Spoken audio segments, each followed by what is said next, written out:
Again, what's up, everybody? This is Brian Holidae on another edition of Not a Journalist with Troy Stark. Troy. Yo. I was like, wait, can he hear me? Can he hear me? How you doing, man? I'm here.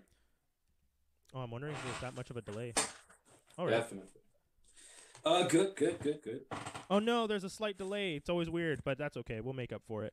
Folks, Troy's here. Troy, you've been keeping busy.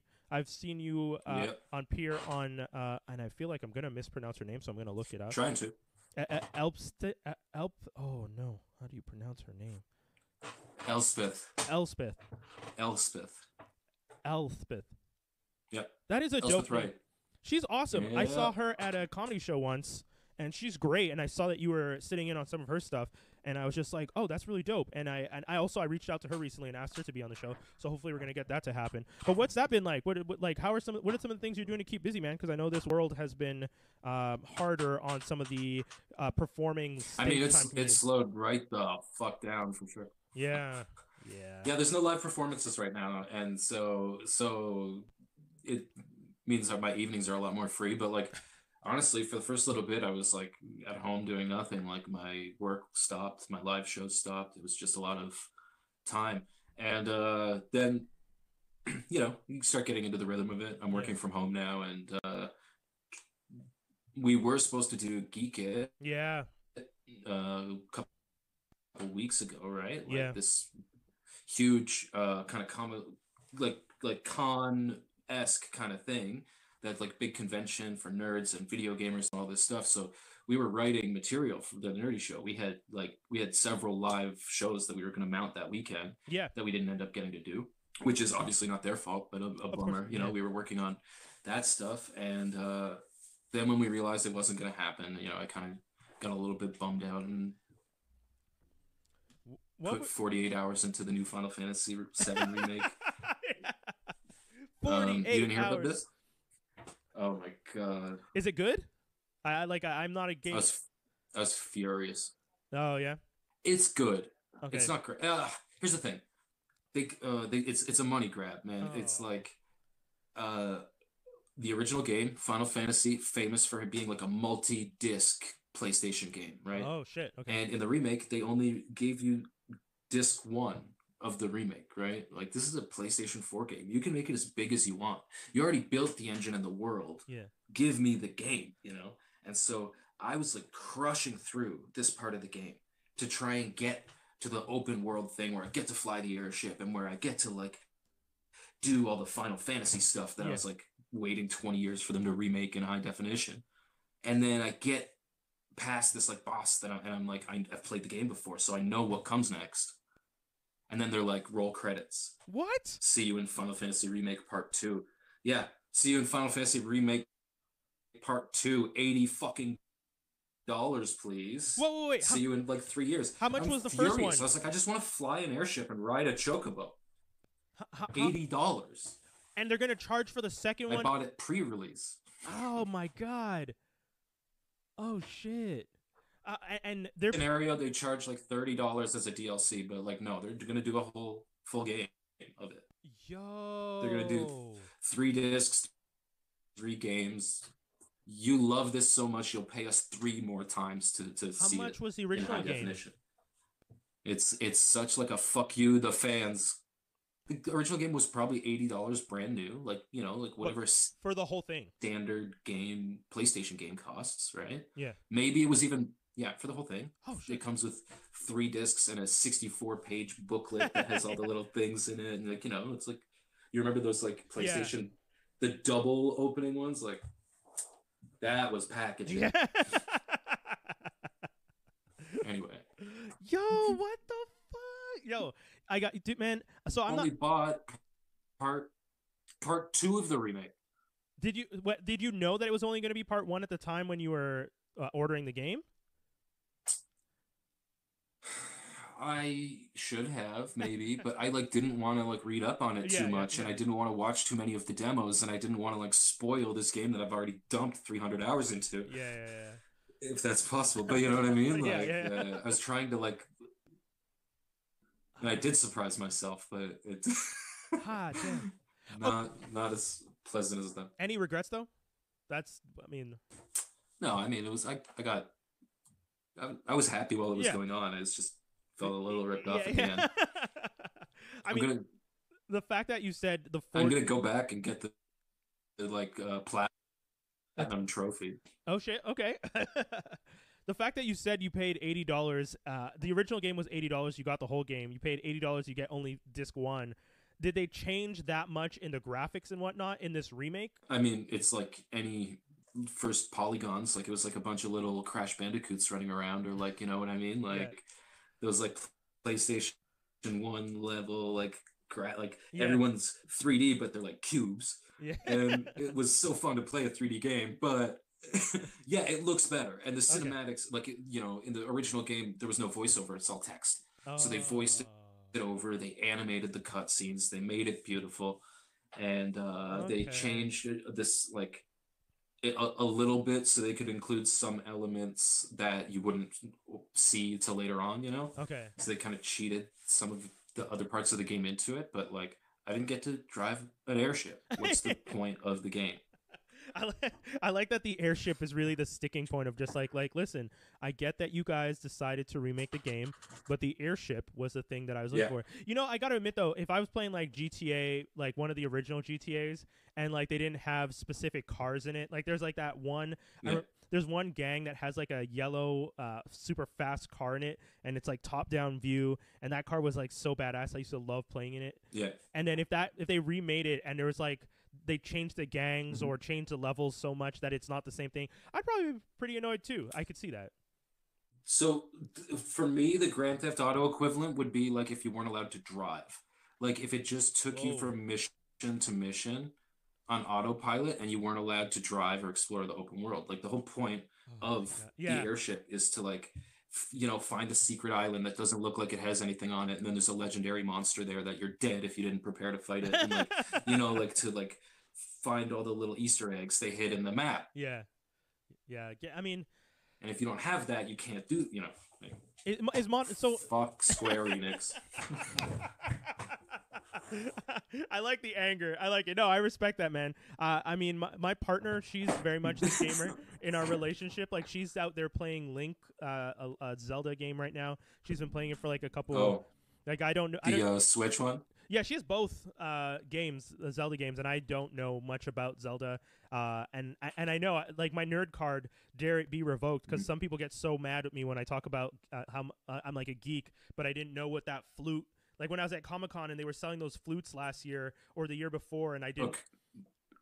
Yeah, Ocarina. exactly. I didn't know what those were. I don't know how. Like Yeah, but you know what? Okay, this is the thing that like that doesn't it doesn't matter. This is the thing about nerd culture that like makes me like angry, but yeah, also like happy at the same time, is that like you get to be a nerd about whatever you want. Like if right. you grill someone long enough, like they know way too much about like Lego in the 1980s or Bomb. reality TV or like whatever it is. Like Yeah. people nerd out, they find their thing. They're like, I know everything you could know about engineering speakers. Yeah. Yeah. Yeah. And Yeah. if you let them, they'll talk to you for Yeah. 8 hours straight. Like I'll talk to you about Dragon Ball way too long, but this guy will talk. You know, we all have our thing Yeah. that we're obsessive, nerdy about. You know, but we don't have to all have the same thing. That's like it's fun when they overlap. But like you, how dare you shame me I if think I that's say definitely. that Star Wars is like pretty good? Like, Oh, he said Star Wars, folks. I'm already afraid of what's going to happen with that one. No, but that's fair because I think one of the things I like to explain to people is like, you know, everyone has a geekdom, and that's one of the things I like about doing this podcast. Not a journalist, is a lot of the people I've been talking to have different geekdoms. Like there's a girl that I spoke to recently, and yeah, her and I were on the phone one time, and well, no, we were on IG chat, and I was showing her like my collection, the Batmobile and all that stuff, because I was telling her this is my geekdom, and then I was just like, what are you into? And she started talking about like spirituality and like how she went on travels and learned all this stuff, and then she like started putting two and two together with like stuff that she saw in the world while she was traveling in spirituality and stuff that her mom taught her, and then she found out like her mother and her grandmother were also like the family had a history of being great. spiritually connected. And that whole thing turned into this cool conversation where she was like, I think I just realized what my geekdom is. And I was just like, that is amazing. And then I was just like, let's do a podcast about this. And I brought her on and we talked about it. And that I think is like the most amazing, fun part nice. of it, that people can have different geekdoms. It's just, you know, sometimes I get embarrassed and Oh scared. yeah, See, I'm already getting Brian. And like, Sorry, I'm already what's getting this? in the comments. Brian, you've never played The Legend of Zelda. That was around when I was young. I'm getting laughed at for not playing Zelda. Right? It's happening. Yeah, I mean, it's a little bit embarrassing, but like, I didn't play Mario games till I was like 16, Whoa, really? because like we had Segas in our house. Okay, yeah. Yeah, I didn't have Nintendo. I Yeah. maybe like played it a little bit like at my friends' places now and Yeah. then or whatever, but like I didn't really get like into Yeah. a Mario game until like the Mario 64 game, and that was like after it had been out for a few years, you know? Okay. And so like there was a huge amount of time where people would be like, "Oh, you know what I mean? Like making a Mario this even the music is so iconic, but like I wouldn't really connect, you know what I mean?" Yeah. And then I still, in my heart, I still think that Sonic is better. The game Mario is more fun to play, but for some reason, because it was like the one I had in my house, Yeah. I'm like loyal to Sonic still Did you? somehow. Did This you? must be how like hockey fans feel. Yeah. Like if you were raised in like like sorry. if you're raised in like Montreal and it's like you move to Toronto, will you ever truly be a Leafs fan? Yeah, at a certain point, especially if you go to like, you know, one game a year, whatever, Hmm. at a certain point you've seen more games in Toronto. You've probably seen Toronto play more, Yeah. but you're still like Montreal. Yo, Yeah. you have your Star Trek badge on. Yeah, I I want don't to know. put I'm my. not loyal to anything. I just noticed you have your Star Trek Yeah. badge on, and I'm so jealous because Yo. I have one too, but it's in a drawer somewhere. Oh, I wish I had noticed it before because I would have put mine on. Yeah, I definitely think that when it came to it, I never played Sonic, which is the other thing. So I completely understand what you're talking about. I didn't have a Sega. I think the most I ever played on Sega was Mortal Kombat because at my old job, someone brought in their Sega Genesis and left it in the lunchroom because their mom told them they weren't allowed to play it anymore. So she made him get rid of it, and instead of get rid of it, he just brought it to work and hooked it up to the TV in the cafeteria so he could play on his lunch breaks. But then all of us would play it, and I would play. That was the only Sega game I ever really played. Oh, what'd you think of the Sonic movie though? As someone who was a fan of the game. I fucking loved it. Oh yeah. It was, you know, okay, it's a kids movie. Yeah. It's a kids movie. Yeah. So you give it a couple passes in terms of plot holes, I think. But honestly, Jim Carrey was really fun. Yeah. As a villain. Like it wasn't big fat Dr. Robotnik, but he made like a really fun villain that like in a kids movie it's really fun to see him explode at the end, you know. Yeah. Like, assume that's not a spoiler. The villain dies. No, at the end, you know, or gets beat up, you know, whatever. But yeah, Ben Schwartz and Cyclops as like Sonic and some random dude were like pretty good chemistry. Yeah. I don't know. I enjoyed it. It was like that but for me though, it's that same thing. I have that loyalty to Sonic. So for me though, as soon as they play the sound effect of the rings, like that's like the intro scene for the Paramount of the universe, logo. And then they do the rings and like whatever. I'm like buckled in, like when and you're like, oh, we're in it now. Yeah. So yeah, that's pretty dope. It was the popcorn I wanted, you know. But you guys end up winning because you guys got the better. Like that movie easily puts the Super Mario movie that they had in the in the 90s to shame because the movie we got was trash, like horrible trash. It completely ruins the legacy, and yeah. I feel like your Sonic wins. Yeah, absolutely. Well, no, but the thing is, like, it's not that they stopped trying to do the Mario one. After that movie, they did the like live, or maybe was it before? It was the live Mario TV show. That TV show was like so bad, though, dude. I mean, do you remember that show? Do you remember how bad that show was? It was so funny. It was so funny. It was so painful, though. Yeah, it was the moments in there that were like the Link cartoon and everything. Oh, it was great. And then after the Teenage Mutant Ninja Turtles movie came out, they did like a live action Teenage Mutant Ninja Turtles show, and that was that was bad. Yeah. With Venus, that unfortunately did not work well. I heard about that. Venus de Milo, yeah. I think one of the things, so if you do want to watch any of those Mario episodes and the Link episodes and Captain N or whatever, all of those are available on that Tubi streaming app, the TUBI one. So that just a heads up, because I've actually recently watched some of them on a Saturday Oh morning. yeah. Yeah. It was pretty fun. I got to admit, it is fun to go back. I don't know if it's.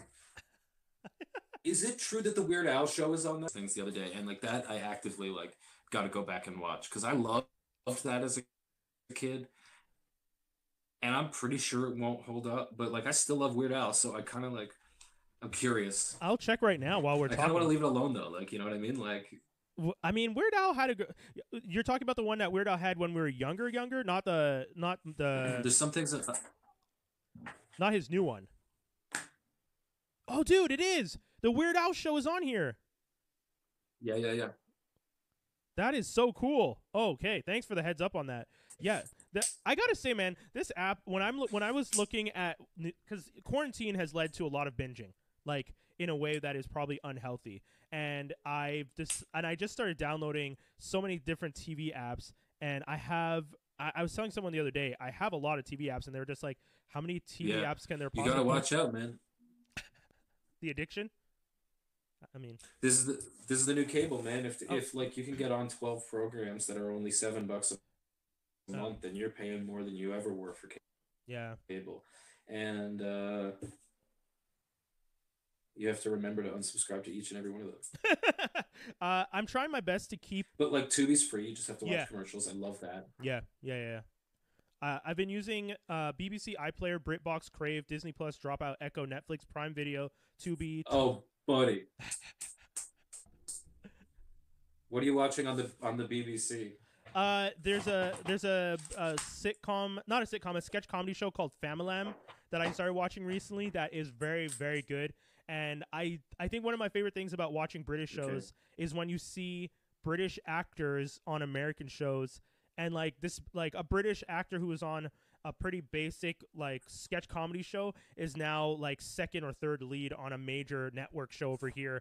And it's just like the amount of time that other actors in North America put in to try and get roles and don't get it. And then this like British actor comes across the pond and just slays. And I was like, that to me was pretty cool. I thought that was pretty cool. But that's like a different thing, right? Like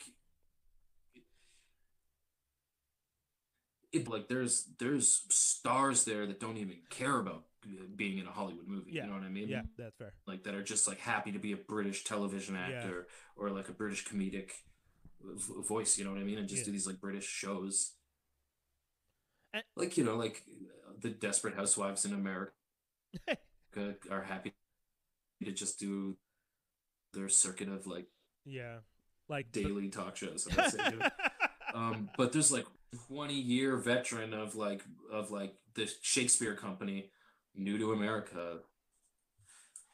Yeah, I find like the entertainment industry in the UK and anyway, you guys should watch 8 out of 10 Cats. What's 8 out of 10 That's Cats my about? obsession show. It's you want to watch 8 out of 10. There's this like Countdown is this like British game show that's like they're like Wheel of Fortune. Okay. It's been on forever. It's not the same game, but it's been on forever. Yeah.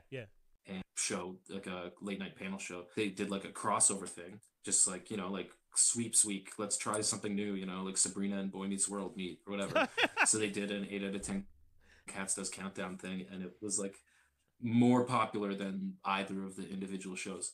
So then they started doing it, but it's hosted by Jimmy Carr, and then it's like 4 British comedians just playing like fucking numbers games and losing, being terrible at it, but talking shit the whole time. And there's like 10 seasons of 30-40 episodes each season, and it's like just insane, just like jokes and smack talking, like them bantering back and forth. Like it's sometimes it's like these people are so quick. You couldn't script that stuff. You know what I mean? The big fat quiz show, I think, is one of my favorite. So that's one of my favorite watches. Yeah. So that's something they do like once a year. This is like this Jimmy Carr's career is made off of this show, 8 out of 10 Cats and 8 out of 10 Cats Does Countdown, because he hosts 2 of these shows a week all year round. Okay. With like tons of like Like great British actors and comedians. Comedians you might know, and a bunch that like have Never been careers seen. just in the UK, but Yeah. like are seconds too, like that they go and do these panel shows, like you do the late night circuit when you're promoting Finding Dory or whatever. Yeah, I think one of my best experiences, because I met Jimmy Carr once when he was in Montreal for Just for Laughs. He was at the hotel, like Yeah, walking through the bar area, and the one of my friends was hosting an event for CJLO Radio, and she waved him down, and he actually came over and talked on air for a couple minutes with us, and he was just so nice about it. And I just remember thinking, like, this guy is like an amazingly famous British comedian who easily every other show in town would love to get a couple minutes with him. And we just waved him over, and he was just like, yeah, I mean, whatever. It's the middle of the afternoon. I got a drink in my hand, and you guys seem chill. Let's go. And he just started talking with us on air. And I think that's one of the things. And like you were saying, he has that quick wit. yeah. It's definitely the quick wit. I was asking, but no, you were saying just watching him and all those guys, you kind of get a sense of like the talent over there is just such an experience with the speed and everything that they're doing. And I always tell people that when it comes to British content, Yeah. I feel like the Brits have a leg up on us that we just won't ever experience. It's just a completely different level of talent. I mean, I think Americans wouldn't understand the British. That maybe it's a generalization, but like I think that British sensibilities are a bit more dry, a bit more in line with like Faulty Towers. Like watching that shit growing up, and like Coronation Street still plays on CBC every morning. Like we're aware of it in a way, and we like still have a queen and all this stuff. So there's a bit of curiosity about that. The same way that there's curiosity about like, oh, could I just move to New York or Hollywood and like do something cool? Like it's the big neighbor right downstairs, right? That's why I feel like just like we have that advantage in Canada being connected to both, like having the UK influence on our comedy, having the all that content, and then also having the American influence. Canadians have such an interesting sense of humor, that kind of blended kind of snarky like dry humor mixed with the over the top. Like you get a Jim Carrey and you get a Mike Myers when you blend that type of stuff, because you can see the difference between the Canadian comedians that go to the States and make it big, and when you hear them talk, they talk about the influences they had watching things on CBC as a kid from the UK and stuff like that, or just other Canadians. Well, and the Canadian stuff too, and whatever, and like, but I think that comes also with a bit of a chip on our shoulder, being like, "What do you mean you don't know where that town is?" Like, you know what I mean? Like, what do you mean you've never heard of Toronto? You fucking Americans, or Montreal or whatever. Like, I'm just gonna fucking fine. But I found when I was like living in Toronto and like watching a lot of comedians go down to LA. Not New York. New York is like a very like, I think a very like smart, high pressure comedy scene. But in LA, I found that people were coming back and their jokes were so much worse.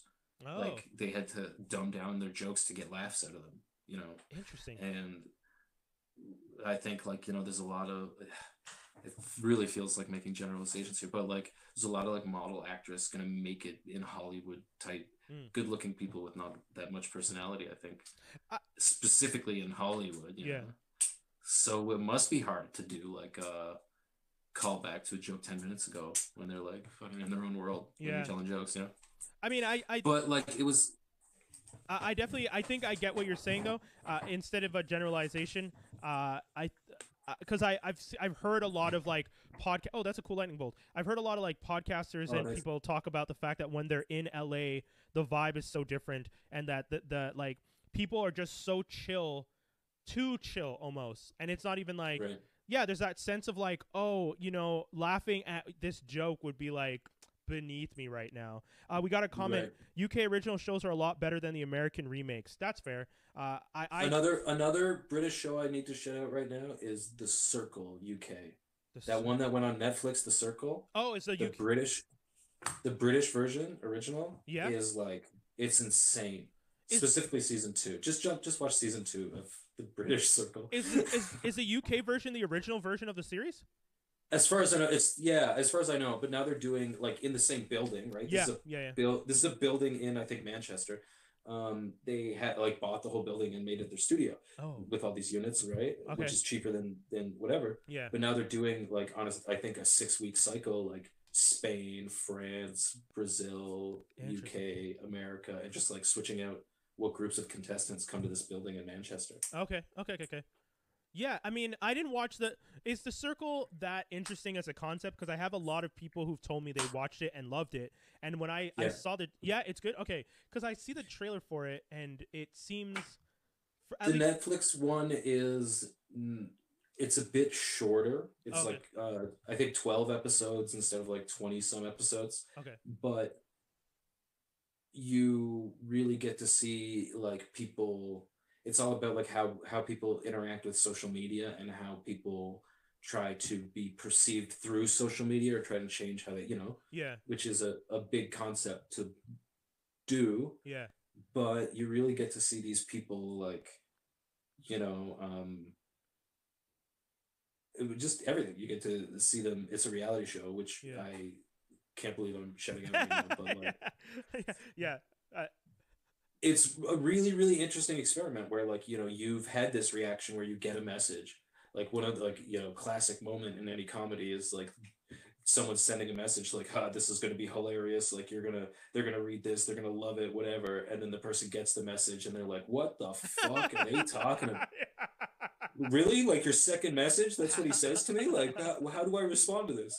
But like seeing that in real time and like, oh, or interesting. like I'm gonna try and be a little bit like flirty and then it goes wrong and like it's just interesting. It's like a Yeah, weird science experiment. It's the Truman Show, but with cell yeah. phones. It's like, Ooh, that's a good reference. I love the Truman Show. One of my favorite movies, man. Uh, yeah, I remember. it's a concept that just like it sticks with you, Yeah, like and I remember always thinking like the Truman Show was probably one of the first times that I watched something and thought to myself, "Oh, I think this is the first original idea I've ever seen in a movie." Like everything else yeah, is just another version of a different story, whereas the Truman Show was I'd never seen anything like that.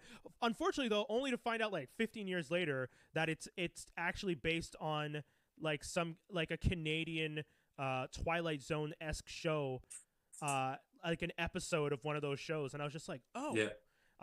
Which was kind of crazy. Well, I mean, it's sci-fi, like Yeah. the and like that's like a common theme in all of mythology. Yeah. It's, God is watching you, and so it's Yeah, like yeah, yeah. no, it's true. It's like it's Yeah, no, manifest in a more technologically relevant 1990s true. way, Yeah. but it's God is watching you, and what would Yeah. you do, and whatever. At the same time, that movie blew my mind, but Hollywood can't let any idea be original because EdTV came out the same summer. Yeah. Yeah. It always happens, man. They like it happens every time. Paul Blart Mall Cop came out, Yeah. same season as Observe and Report. Like, Yeah. Deep Impact, Armageddon. yeah, the Yeah. ones about cars. Yeah. Yeah. Yeah. Yeah. Yeah. The ones about cars that came out. There's like Yeah, six. they always came out. What was the other one that I was thinking of recently that I was like, did Nick Cage do the same movie twice in 1 year? But I think it was. I was like, it was Nick Cage. Yeah, yeah, yeah. I mean, I like that guy, but he does such crazy things. I think it was Lord of War, and then another movie came out that I thought was similar. Then I found out it was completely different, but it was just funny because every time I see Nick Cage, I'm just like, oh, what craziness. What do you think is the thing that led Nick Cage to just start doing the most wild of wild movies, though? Because I think that it was tax, like money. Like he just like he got divorced and then like tax, whatever, blah blah blah. He just like needed to do a bunch of movies. And then I think there's a pretty good problem. He's got the old Hollywood habit there, but speculation. Yeah. But I like how you said speculation. I was in the background of a Nick Cage movie when I was living in Toronto. Oh, I was shit. on set for just one day. Okay. It was this one called Pay the Ghost. Oh, I've never even heard of that one. It's the dude. the face you're making already, you're just like, oh man. There's like certain days that you go to work as a background actor and you walk onto set and you're like, thank fucking Christ I'm not in charge of this shit show. I get to go home tonight and not think about this anymore. But it was like, the scene that I was in was this like Halloween carnival Okay. in this town. Halloween carnival. They do like, they put out the hay bales and there's like, carnival shit. Yeah, but yeah. Just people so are dressed up as hell. You get it. Yeah. Fall, Pumpkins winter, everywhere. pumpkins. Yeah. And anyway, he goes to get his son. He's there with his son. He goes to get his son an ice cream cone. Oh boy. From comedian Darren Frost, who's like one of the filthiest comedians in Canada. Goes to get an ice cream cone from Darren Frost, who's like the ice cream man, and then turns around and his kid is gone. So they film that in like the first 10 minutes of the night, and then the rest of the night is Nick Cage running through this like fake Halloween festival that they built in this like alleyway in Toronto, like an open city block in Toronto. And just Nick Cage running through that like set. What was the kid called? Fuck, Charlie! Charlie! It's like pushing people over, running, looking for his son. Like, I think like an hour into it, he forgot that he wasn't actually looking for his real son anymore. Like, it's just like, ah! It was one of the wildest nights that I've ever got to witness. And that's awesome, though. I mean, yeah, I got the real Nick Cage experience. Yeah, I was gonna say, like, up close and personal, Nick Cage going completely batshit crazy. Yeah, it was great, and like 6 hours of it, like, cause and then they flipped the cameras around, and 6 hours the other. Oh fuck! It was wild though. It's like one of those moments that you're like, yeah, like if I was a blogger when the internet came out, I would have to write about this shit. You know? Like, I love Nick Cage though. Like National Treasure, when I was a kid, not even a kid because those movies came out relatively later, but I genuinely like National Treasure, the first one. Like it was a fun kind of like, okay, there's like clues that have been, and like if you're a conspiracy nut, National Treasure is like your jam because it's just like there's a secret message inside, the Illuminati's controlling everything, and it's just like, oh hey, all you crazies that think this is real, we just made a movie about it to laugh in your faces because it is real. But even that whole trilogy was just like some studio's answer to the Da Vinci Code. Yeah. Like, oh, they're making a big like conspiracy trilogy. Like we can do one of those. Get Nick Cage. It's $100 a day right now. God damn. What do you think? What was the last good movie that you saw him in? And when I say good, I'm not saying his movies aren't good, but I'm saying what was the last movie that you saw him in that you liked? There, I should word it that way.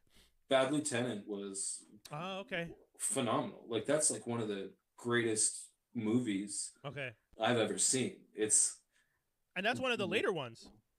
Yeah, I mean it's like probably 12 years old now. Oh shit, is it? My God. I think so. I feel like it came out before I moved to Toronto, which was it was like maybe 2011, I want to say, in hindsight. Wait, it's showing me Harvey Keitel. Yeah. So Harvey Keitel, Bad Lieutenant was the original, and then Bad Lieutenant, Port of Call, New Orleans was Nick Cage's, I'm gonna say 2011 masterpiece. Okay, yeah, Port of Call, New Orleans, yeah, 2009. Okay. Ooh, okay. So yeah, still around. Yeah, you weren't far off. Yeah, that movie is so good, man. That it's like just takes you to another world. Like these movies that do, you know what I mean? Like in the first like minute and a half, you're like kind of on the edge of your seat. Val Kilmer? Like, you haven't seen this movie? You just put it on the list, man. Yeah, it's okay. Like, I will. I don't want to tell you anything about it because it's one of those movies that you just will you'll just it's a ride. I mean, I was always a big fan of the Rock, the like face-offs, like that era of Nick Cage for me was probably like the like epitome of, you know, his career. I would say this is like, I mean, first off, it's directed by Werner Herzog. I saw, yeah, which is pretty cool. So it's weird. Yeah. Right? But like, just imagine if Werner Herzog made Eternal Sunshine of the Spotless Mind, but cast Nick Cage and decided it was about a cop. This is like, this is what you're in for, man. That description is amazing. it's accurate. Yeah, Like yeah. you gotta watch this movie. Eternal Sunshine of the Spotless Mind, but he's a cop. That is that is wild. Oh my god. I like Werner Herzog is a pretty dope dude too, especially after I read when he was on the set of the Mandalorian, the Disney Plus Star Wars series, and he challenged them all to use practical effects for Yoda, the child, sorry. And all the directors took it as a personal like challenge that this guy has put on. They're just like, all right, Mr. Director / actor, like we got that, we could do it, and then it ended up working out really well. And it's just cool to see that he was sitting there and he was an actor that day, but was just like in the subtle way directed, got them to be like. But like you don't invite Martin Scorsese to your set and then tell him like the union table, you're not eating at the like this is the table the cast eats at. Yeah, dude. yeah, Like, yeah. Okay.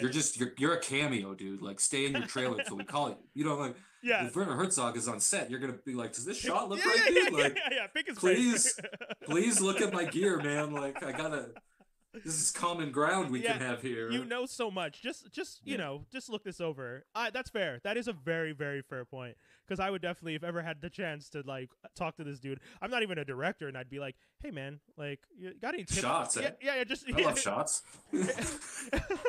Like I got to talk to Spike Lee once, and I got to pull out like the little bit of knowledge I had about how he did this really nice shot in the TV series. She's Gotta Have It, where he's like following someone down the street, and then he uses the bus stop, like the what's it called, the thing that they sit in, the stand at the bus stop. Yeah, but I feel like I'm the booth, I guess. He uses the booth for blocking, and then side pans around it, and then switches the angle, which is such a hard thing to do.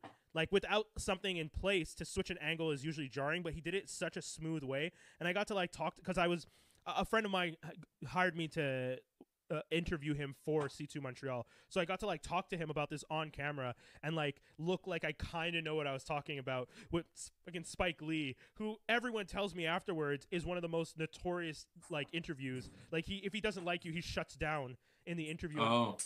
And everyone like that's dope. Yeah, it was fun. Had a day on set of this show, Rookie Blue. Do you remember that? Yeah. So I was like, once again, doing like background work in Toronto, you know, and it was a beautiful summer day. We were on like Toronto Island, and they were filming some Rookie Blue fucking shit episode about a music festival, like someone selling drugs at a music festival or something. You know what I mean? As they do. Yeah. So I get there, talking to the director. Like I've done hundreds of these background days at this point, so I don't give a fuck. Like you're the director, like. Do you want me, or like let's fucking I can hang out in the background and just eat sandwiches. Oh no, you want me in a t-shirt that shows my tattoos holding 2 cameras because it's a music festival? Great. Okay, you know whatever. So I'm like, you know, just like chatting with the director. I don't really care too much, but then he walks away. All the other background actors like rush me, and they're like, whoa, like how that's so cool, like how'd you do that? Like, whatever. And I was like, I don't know, man. He just said, hold 2 cameras, look like you're taking a shot. Like, this isn't real acting, guys. Like, you don't have, like, you know what I mean? Like, I'm, like, really trying to take it as a $12.50 an hour job. And they're, like, in awe of your, like, you've broken the wonderful gate. Yeah. From and then they're like, but you were talking to Luke. And I was like, who? The director's name's Luke. Yeah. Great. You're like, I didn't know. You know this is Rookie Blue, right? Yeah, 2 weeks ago, I was pushed over by Nick Cage, and you know, like. then they're like, that was Luke Perry, and I was like, what? Oh, and shit. Like, it just so happened that Luke Perry was directing that episode of Rookie Blue. And okay, you get points for that though. You fucking spoke to Luke Perry. That didn't even know it. Oh I my didn't. God. I was like, I completely didn't even like clock in that it was like director chair. Where do you want me, boss? Okay, see you later. And everyone's like, how'd you do that? I'm working here, like. But yeah, I mean, and then once I realized it was him, I was like, that's pretty cool. I guess he was in Oz for 2 episodes. Yes. I got it. He got That's similar to my to my Grant Morrison story, the comic book writer. Oh yeah. Yeah, I'm at Comic Con. I'm at Fan Expo in Toronto, and yeah. You're like looking back at your comments, like, yeah, Grant Morrison. Well, I was looking at because I have a Glenn Fabry Oh, dope. signed. I don't know how to use my camera right now, but that's like. Oh yeah, that's I went Preacher. I went into 1 Million Comics there, and one day, and Glenn Fabry was just sitting there, hanging out with Rob. Yeah, of course. And we were chatting for a bit, and he's like, "Glenn, you should sign something for this guy. He's like runs a cool show." And oh shit, that's awesome. That's fucking cool. I gave one away at a nerdy show and kept one. Here, this is actually really cool. I gotta show you because he drew an arse face. Oh yeah. Oh my god, that character. There were times like it was really hard to watch that in season 1 sometimes. I was like I'm usually okay, and it's not the like staring, but it was intense, like the way the face, and then like not even just that, the story that this kid goes through, like because I didn't. Did you read the comics? No, so that's the thing. I didn't read the comics. I wanted to read the comics before I watched the show, and then someone told me, funny enough, season 1 of the show takes place before the first comic. It's like a prequel. Yeah, I mean, they just kind of blend up the story, like they rewrite it to fit the new format. But the comics, it's like a little bit funnier, but also like you kind of like hate him a little bit. He's a two-dimensional character. Yeah, he's like a weak character that had this terrible weak moment, and then you kind of understand why, but it's still like it takes him a very long time to even like feel any sort of redemption. Yeah. But in the show, it's like an actual human acting that character out, and it's so hard not to like empathize a little. Yeah, it's really. Ooh, you lost me. Eh? No, you're still there. I can still hear you. I unplugged myself. Oh, I could still hear you. I guess that cable works without the headphone, which is interesting. That's pretty dope. But it's a Bluetooth headset. But gotcha. It's whatever. I think I'm just using my phone mic and my headphone speakers. Okay. But yeah, no. Anyway, but yeah, I mean, I'm at Fan Expo. I meet Grant Morris. I meet a guy, this bald dude with a thick accent, and we start talking, and we do the kind of cheesy thing of two guys talking about really hot women. And we start talking for some reason about how hot Italian women are. And then he's just like, and then he explains, oh, it's because his wife's Italian. And I'm just like, oh, okay. And we don't talk about comics at all, which I now regret so much because at the time I didn't realize who I was talking to. Like we were just two guys talking, and then I'm like, well, man, it's really cool to meet you. I'm Brian. And he's just like, I'm Grant. And I shake his hand and he walks off. And I'm just like, Grant with an accent. And I turn to my friend, and my friend's jaw is just on the ground. I'm like, what? He's just like, dude, that was Grant Morrison. And I'm just like, oh, that's what, like, in my brain starts to, like, connect things. And I'm like, I knew that guy. Dude, when it comes to comic books, it's so hard sometimes. Like, it's really, like, I don't study, like, the artists' faces, but, like, if you showed me 5 different Iron Man drawings, I could probably tell you 4 of the artists that drew them. Exactly. If they were from actual comic panels, not like, but like I know their work, but not necessarily their faces. Exactly. Like I used to go to Fan Expo and hang out with Alex Maleev and Marko Djurdjevic. Like those two always sat next to each other. They always joked together. And I used to call Marko the mercenary Djurdjevic because his whole thing was he openly admits it. I'm just here for the money. I'm not. I don't care about comic books. Like he's told me like straight up, I don't care about comic books. And I'd always try and get him like, dude, do you want to talk about this in an interview? Because I'd love to interview you. Because I think it would help some people demystify the industry a bit if they understood, like, you do this purely for the art of the art. Like, Marvel likes to pay you so much money because you are a great artist and you love drawing these characters, but you don't actually care much about the comic book itself. Well, I mean, he likes character creation is what he said. Right.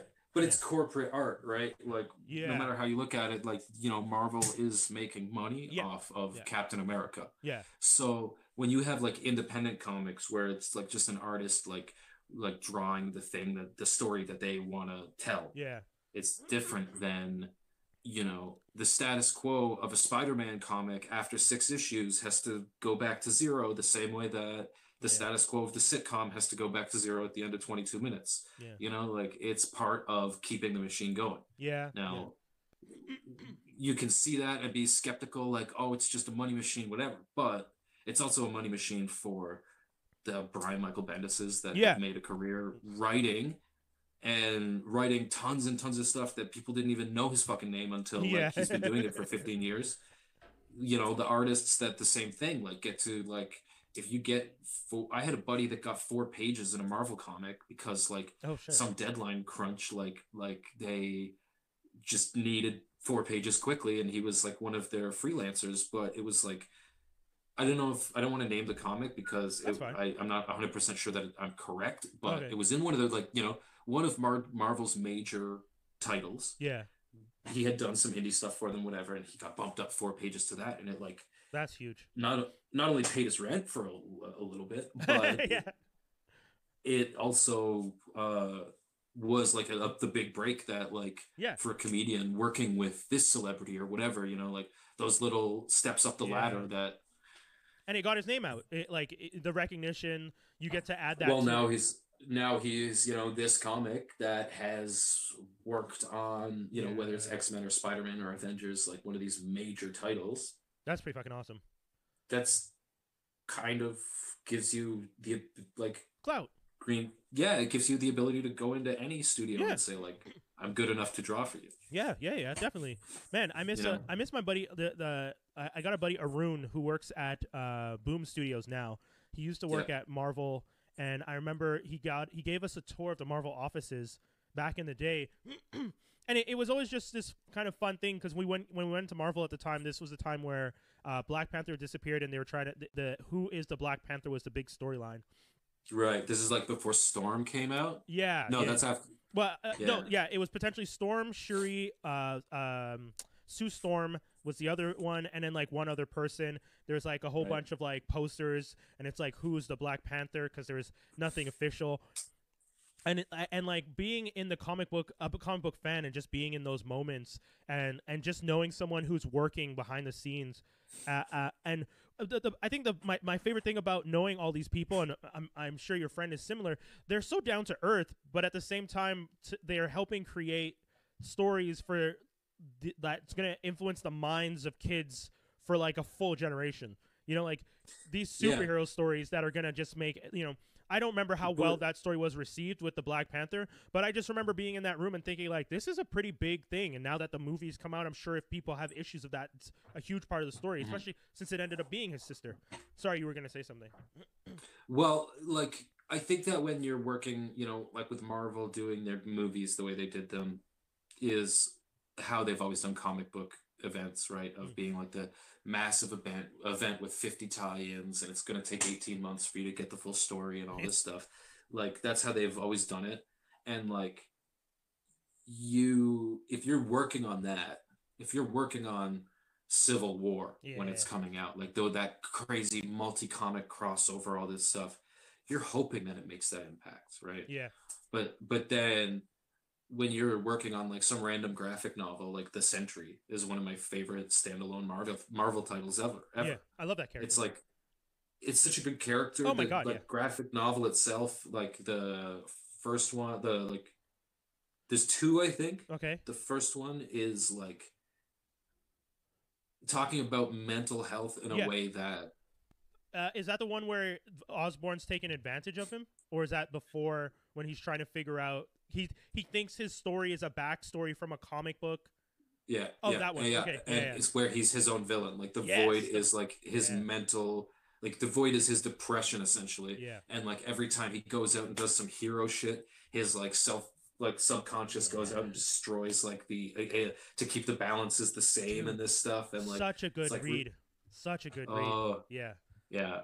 It's really good. Like, as good as Red Sun for me. But because it was a character that I wasn't invested in, like, you are for Superman. But, like, Red Sun takes all the Superman stuff that and sweeps it aside and says, this is just a really good story. Yeah.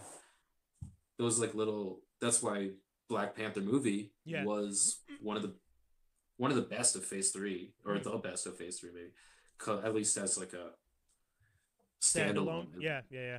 I get stuck between that and Winter Soldier. I'm always it's a flip of the coin on one day to the next. Like I can never. Yeah, Winter Soldier so good, and then Black Panther so good, and I'm always just like, I don't know. Depends on how I feel today. Yeah, I think I need to maybe give Winter Soldier another chance. The whole Civil War chunk of that thing, like, Well, yeah. of the MCU, just really kind of pissed me off. Oh yeah. Because I was so invested in the actual comics of Civil War, and it's such like a cliche nerd thing to say of like the comics did it better or whatever. But of like, course. The Peter Parker was so important in that story and just absent in the movies, and it breaks, like, it just ruins it takes away a whole like layer of that when story. Punisher carries him after the villains have gone after him, and he comes to the hideout, and you start to realize like this is the moment where you realize Tony is 100% wrong. You can't read Civil War and see that moment and think Tony is right. You can't. Yeah. And like, and then when I'm a Stark, you know, like I wanted Tony to be right. But like, he was. You have like Reed Richards, and like Sue Storm and Johnny leave because Reed is like helping build the prison for their own friends, and like you're reading this and you're just like, and I remember thinking when they were gonna do Captain America: Civil War, I'm like, okay, they don't have the Fantastic Four, they don't have Spider-Man, they don't, like, I'm like looking at the list on my hand of who they're missing, and I'm they like, didn't even have Goliath, the guy that gets Black killed. Goliath. Yes, I have. Yeah, I have this action figure right here in front of me. Yeah, when Thor rips through. Well, the cyborg Thor, but. Yeah. And then, but that's a crucial moment too, and you're like, oh my. And he can't be shrunk down, and then that confrontation that Tony has with Thor later. Dude, I wish we started talking comic books from the get-go, because this shit turns into a whole like 2 hours more.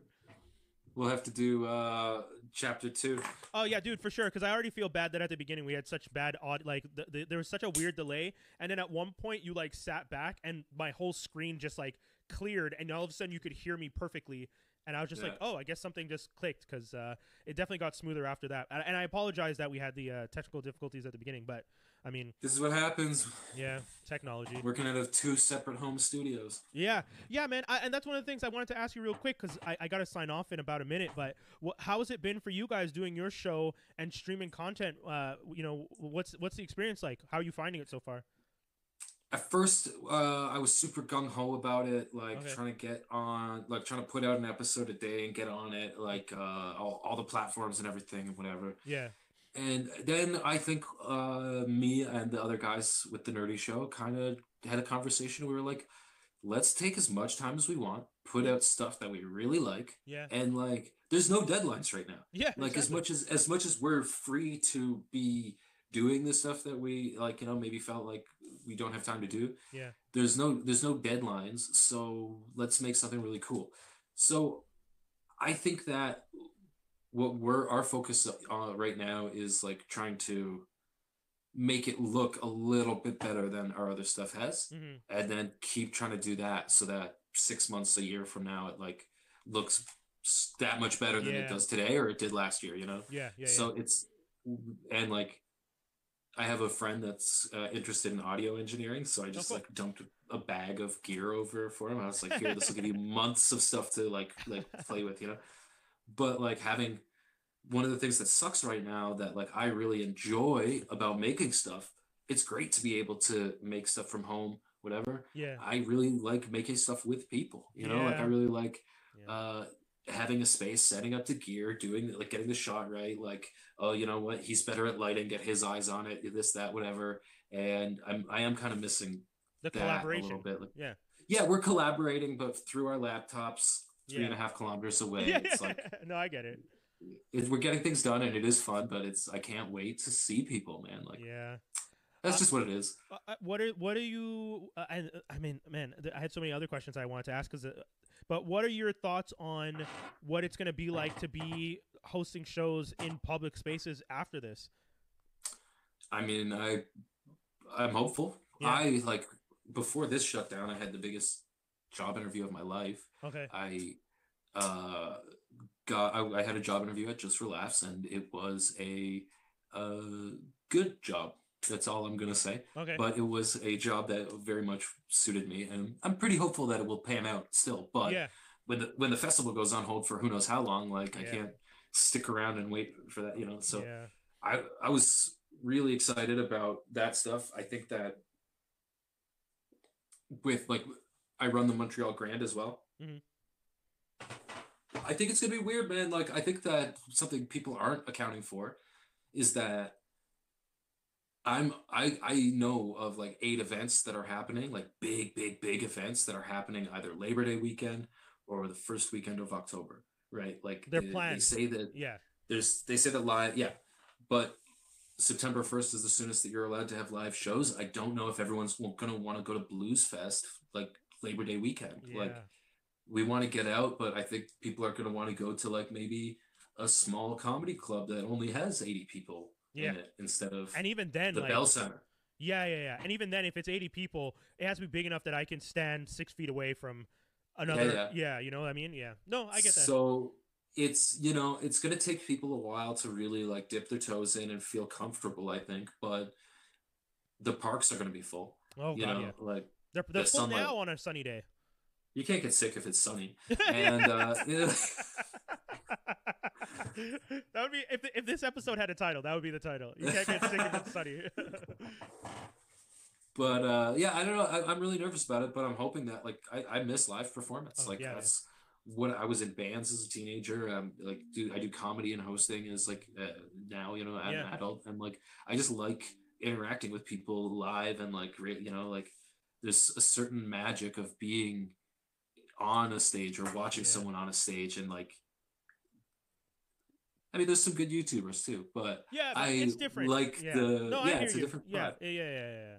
No, I get that. There's that energy that comes from an audience being there, and that I mean, the first time I met you was at one of your shows, and I was like Yeah. one of the most vocal audience members because I like it was so much fun to be at a geek comedy show where Yeah. I was just like I wanted to answer or be part of everything because I was just like I haven't been to a geek comedy show, and this is exactly up my alley. Like comedy and geeks who get me, like oh my god. So you know that's why I'm excited that we got to talk today, and I'm looking forward Yeah. to more content and more stuff that you're going to be doing because the stuff Well, you're we doing got speaks to me.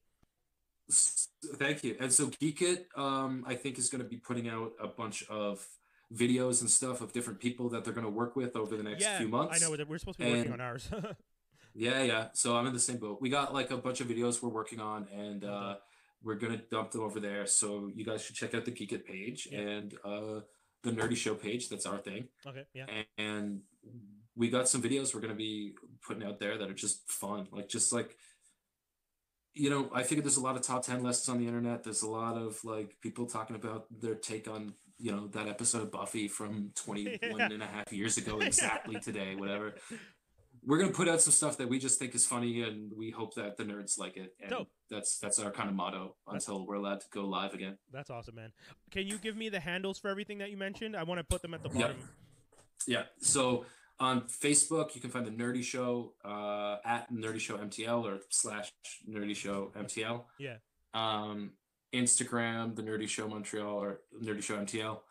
And that's it for the Nerdy Show. Then Sarag Millennium is at Millennium Falcon on Instagram and Twitter. Yeah. And Reese Turner is I think reset or Oh, no. Reese T.